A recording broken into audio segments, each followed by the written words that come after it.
Czy miałeś kiedykolwiek problem ze zaktualizowaniem oprogramowania w swoim aparacie? Jeżeli tak, to ten film jest dla Ciebie.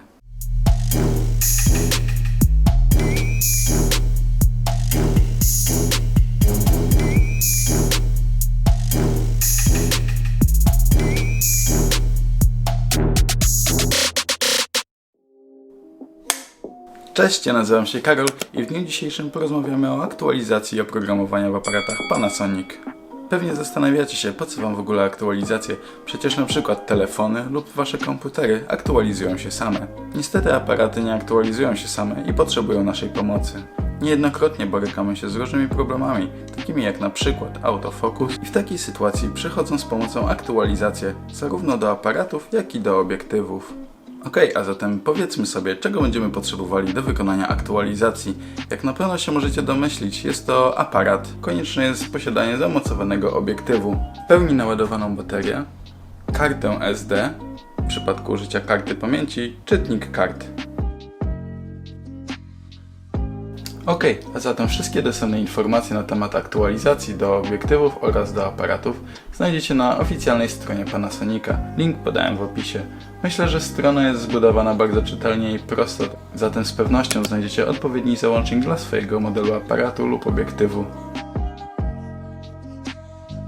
Jednak zanim przejdziemy do aktualizacji oprogramowania, najpierw należy sprawdzić, jakie jest obecne oprogramowanie na naszym aparacie. W przypadku mojego aparatu obecne oprogramowanie to wersja 1.3 i jak możemy zauważyć, obecnie dostępna jest nowsza wersja 1.4, a zatem przejdźmy do pobrania.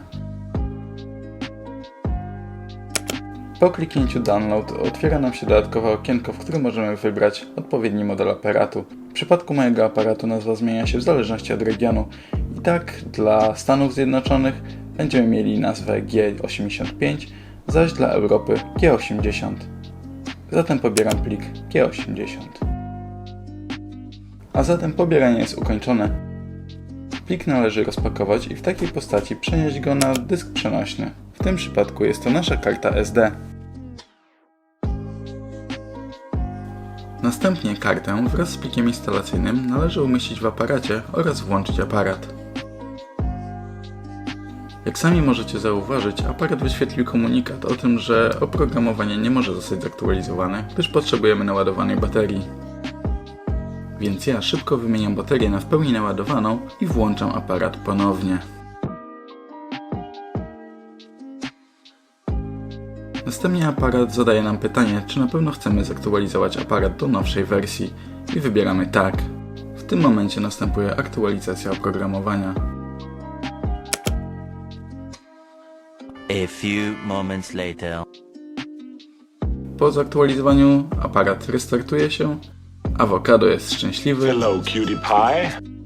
I możemy ponownie sprawdzić informację o zainstalowanej wersji na naszym aparacie. A zatem aktualizacja przebiegła pomyślnie. Możemy również aktualizować nasze obiektywy. Aby to zrobić, należy odczytać informacje z tyłu obiektywu o nazwie modelu. W tym przypadku jest to HPS 45175. Proces aktualizacji przebiega bardzo podobnie.